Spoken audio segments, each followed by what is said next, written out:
parte aqui, cervical, na parte da pente, né? A gente fala, eu estou com uma dor na minha pente, eu estou com uma dor cervical, seria mais, assim, seria o nome certo para a gente falar. Então, a gente viu que o câncer ele é um tumor. Como é um tumor, como a irmã falou?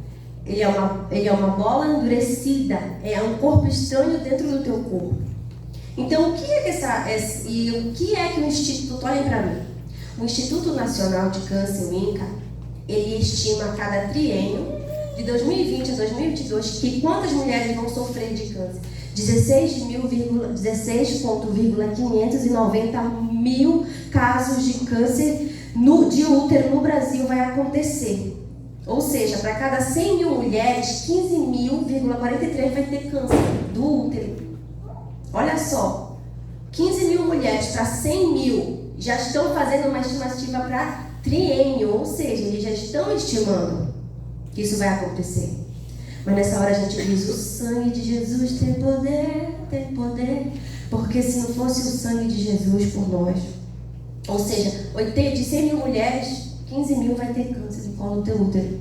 E o que é que eles falam? Que o câncer de colo do útero, ele é o mais comum entre mulheres, ele é o terceiro tipo de câncer, ele está no terceiro lugar. O primeiro foi o de mama, o segundo está é a leucemia e o terceiro é o câncer de colo do útero. E ele é o quarto maior causa de morte em mulheres no Brasil. Ele está em quarto lugar.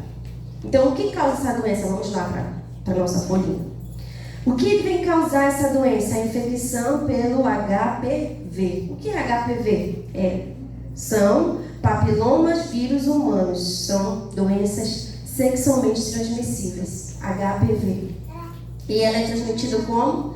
Na relação sexual. Ou seja, a gente sabe entrar para cá que um casal, antes de casar, ele faz o que? Os exames pré-nupciais, para saber se está tudo ok, se eles têm algum problema, para se cuidar, porque quando você for relacionar com a sua parceira, vai ser só ela, seu par. Agora, aquelas pessoas que têm relações sexuais desenfreadamente, aqui com um, ali com o outro, e sem se cuidar, sem se preservar, elas vão ter o quê? Elas podem adquirir doenças sexualmente transmissíveis. E a maioria das pessoas tem contato com este vírus, olhem lá, ao longo da vida, mas quase sempre ele é eliminado naturalmente. Se isso não acontecer, pode, após vários anos, provocar lesões que, se não tratadas, causam o câncer. Depois a gente vai ver como a gente vai tratar como a gente vai fazer para não acontecer isso com a gente. Ou seja, a gente tem dentro do nosso corpo vírus, bactérias, a gente com o tempo elas vão o quê? Sendo eliminadas naturalmente, como a irmã falou, pela urina, de várias formas. A gente elimina a gente elimina os vírus do nosso organismo. Mas se isso com o passar do tempo não acontecer, o que ele vai ocasionar? Lesões. E essas lesões não tratadas vai gerar o câncer.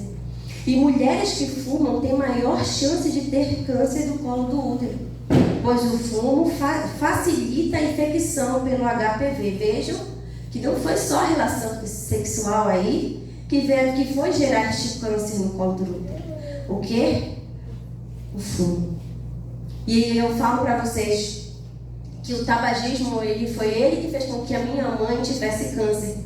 A minha mãe fumava muito. E ela fumava e ela adquiriu o câncer. E ela já estava na fase de uma semana que o médico deu para ela vir e morrer, porque não tinha mais jeito. A quimioterapia, a cirurgia, se não seria de sucesso, o médico tinha já falado assim, se fizer a cirurgia vai morrer do mesmo jeito, não adianta. A quimioterapia, a radioterapia, nada deu jeito. Mas Deus entrou e deu jeito. A minha mãe foi curada do câncer. A minha mãe ainda viveu 30 anos depois e agora que ela está na glória de Deus. Então vejam como o fumo, a gente não fuma, graças a Deus, mas dentro da nossa família tem alguém que fuma. Então fala para ele, para de fumar logo e vai te cuidar. Vai ver como é que está o teu pulmão, vai ver como é que está a tua saúde, porque isso daí pode gerar câncer. Irmã Nilma, o que as mulheres podem sentir para saber que tem câncer? No início, as mulheres não sentem nada. Posso ter um câncer, posso não estar sentindo nada, ele está na fase inicial. Mas mais tarde pode aparecer o quê? Sangramentos fora do período menstrual, dor e corrimentos. E esses sinais e sintomas são também comuns a outras doenças. Para obter um diagnóstico, procure o serviço de saúde. Porque, como a irmã falou, se eu menstruo fora do período menstrual, se eu sinto dor, se eu tenho corrimentos, não precisamente seja câncer. Então, para você saiba o diagnóstico certo, você precisa o quê? Procurar o serviço de saúde. Porque, eu menstruei fora do tempo, eu tenho uma dor, estou com câncer. Não estamos falando que pode ser ou não. Por isso é importante a gente procurar o quê? Serviço de saúde, um médico. Então, é possível prevenir o câncer do colo do útero? Sim. Por meio de quê? Da vacinação contra o vírus, contra o HPV, antes do início da vida sexual e do exame preventivo Papa Nicolau. Olha só, esse exame preventivo, nós já vamos chegar lá. Então, a gente sabe que hoje a vacina não é só para as meninas, hoje os meninos também tomam. Quem deve tomar essa vacina contra o HPV? Meninas de 9 a 14 anos e meninos de 11 a 14 anos, pois a proteção nesses grupos é maior do que em adultos. Então, se a tua filha não toma, leva ela no centro na unidade de saúde da sua casa, para que venha tomar, tá? A Paloma já tomou as 2 doses, a terceira, se eu não me engano. Não, a terceira dose. Segunda dose a Paloma vai tomar. Então, é muito importante.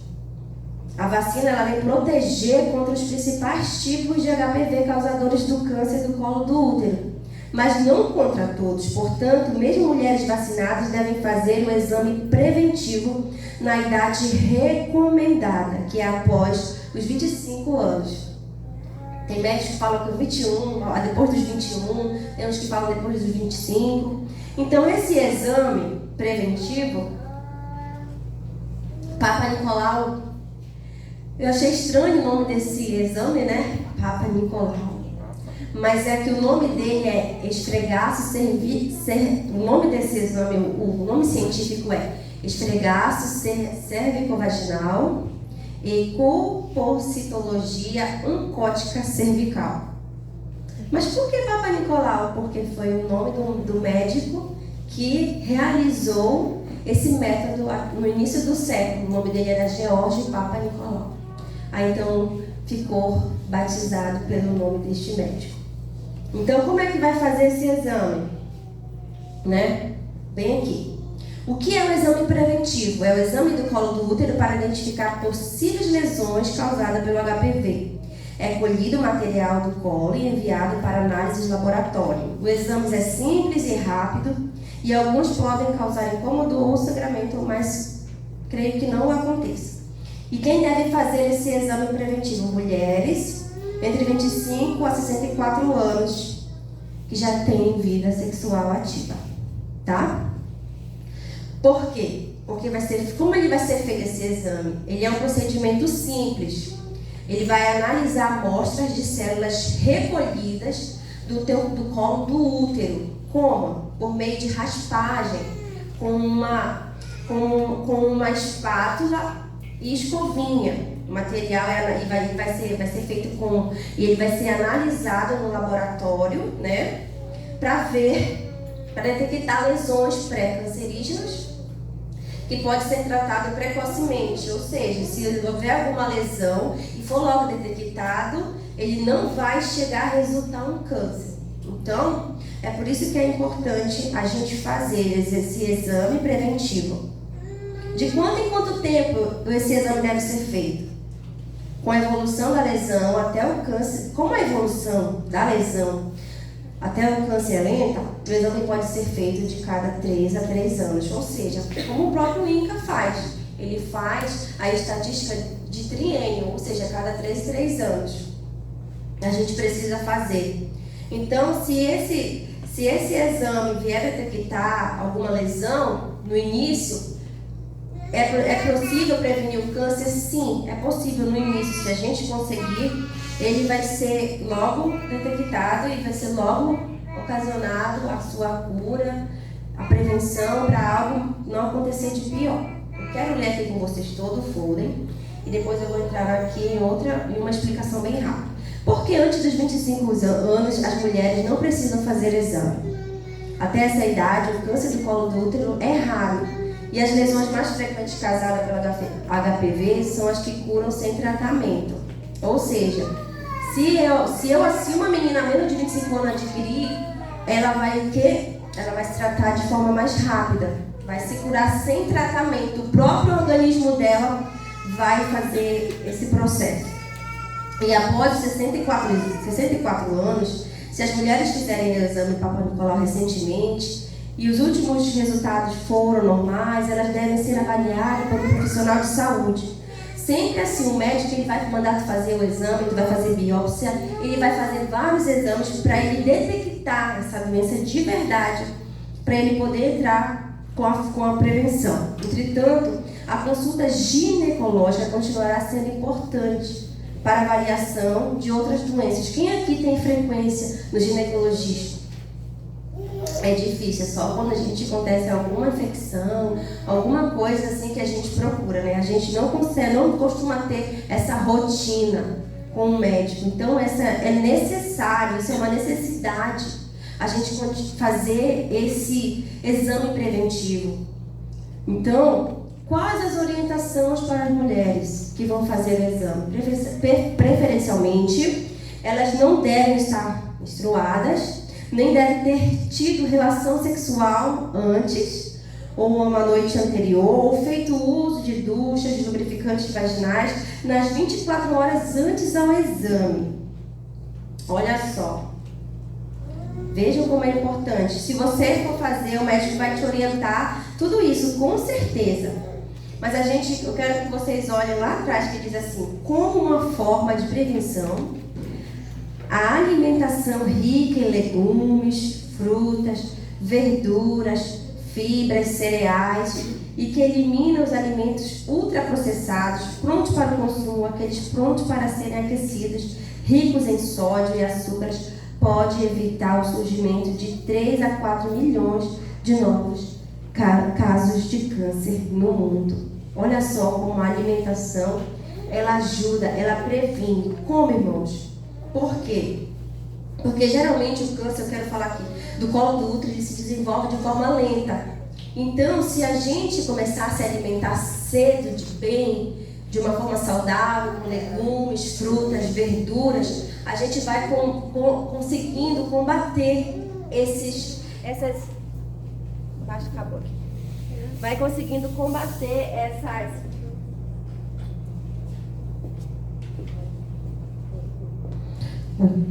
A gente vai conseguindo, irmãos, através da alimentação, ter uma vida um hábito de vida melhor, saudável, e vai impedir que essas evoluções de enfermidade venham ocasionar futuramente. Então, quando isso acontece, quando a gente faz o exame e o câncer ele é diagnosticado, e esse processo ele logo que acontece a descoberta do câncer, a gente vai tratar, né? Porque o câncer ele vai invadir o útero, a vagina e os glândulos linfáticos, que são os linfonodos. Então, permite com que as células cancerosas entrem em circulação e com isso migrem para partes distantes do corpo. Ou seja, alguém já ouviu falar na metástase? Quando o câncer ele migra de uma parte para o outro? É isso que acontece. Ele vai pelos linfonodos, ele vai através dos glândulos ele pega como se fosse como uma carreira. Porque a gente sabe que os glândulos linfáticos, eles são o quê? Eles são as células que a gente tem para o quê? Nos imunizar. São pequenas estruturas que funcionam como um filtro de substâncias nocivas. E o câncer, quando ele chega a esse ponto de atacar, de pegar nossas células e migrar para outra parte do nosso corpo, aí já não tem como. Aí o câncer já se alastrou, já foi para outras partes, não está mais só no teu colo, no teu útero, já foi para várias partes. E quando chega a esse ponto, é só Jesus mesmo. Então, a gente precisa entender que o câncer do colo do útero, né, câncer cervical, ele é algo que a gente precisa dar muita atenção para nós mulheres. Quando você for, né, estar com seu esposo, se for manter relação sexual, preste atenção se não dói, preste atenção, toma cuidado. A alimentação, ela é muito importante. Qual é o médico, Manilma, que cuida do câncer do colo do útero? O oncologista. Você procura um oncologista. E quais são os tratamentos para o câncer de colo? Cirurgia. A gente sabe qual é a cirurgia, é a histerectomia. Já pensou fazer raspagem do útero? E aquela mulher que não teve nem filho? Não teve? Ou então a gente precisa prestar atenção que a alimentação é uma forma muito importante de combater. Como? Frutas, verduras, que elas são ricas em vitaminas, minerais, fibras, né? E então a gente sabe que dentro delas existem compostos chamados bioativos. O que são esses compostos bioativos? Eles são nutrientes que têm capazes de interferir em vários processos alterados nas células durante o desenvolvimento do câncer. Então, se eu me alimentar bem, eu sei que eu vou estar ali combatendo com coisas saudáveis, com coisas que tem na nossa mesa, né? Então, a gente precisa inserir de 2 a 3 vezes na nossa refeição verduras e legumes. A gente precisa inserir. Então, para que isso venha acontecer, alimentos ricos em radicais livres, que são aquelas moléculas que ajudam a reagir, oxidar o alimento dentro da gente. Como a gente vai conseguir isso, Manilma? Como? Se alimentando de vegetais, que são ricos em flavonoides, né? Que a gente sabe que os flavonoides, eles são compostos bioativos, que eles vão agir diretamente no tecido do nosso organismo.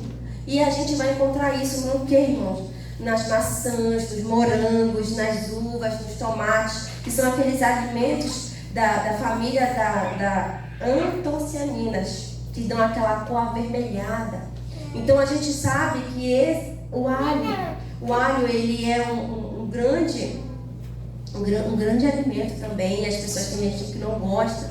Então ele é responsável, o enxofre presente nos alhos é responsável pelo seu gosto característico, que são isotiocioninatos, que são encontrados nos repolhos, brócolis. O que são isso, irmãos? São os flavonoides, são os vegetais flavonoides que vão agir diretamente na célula do teu organismo e vão te ajudar, a te proteger para o quê? Para que as células cancerígenas não se desenvolvam com mais facilidade no teu organismo. O brócolis, couve-flor, derivados isoprênicos que conferem fragrâncias cítricas que estão nas frutas de laranja, tangerina, limão. Então o câncer ele leva anos, décadas para aparecer. E isso significa sempre, irmãos, que é tempo de adotar medidas de prevenção. Como? Comece agora incluindo na sua refeição, nos seus cardápios, frutas e verduras. Então foram essas as minhas palavras.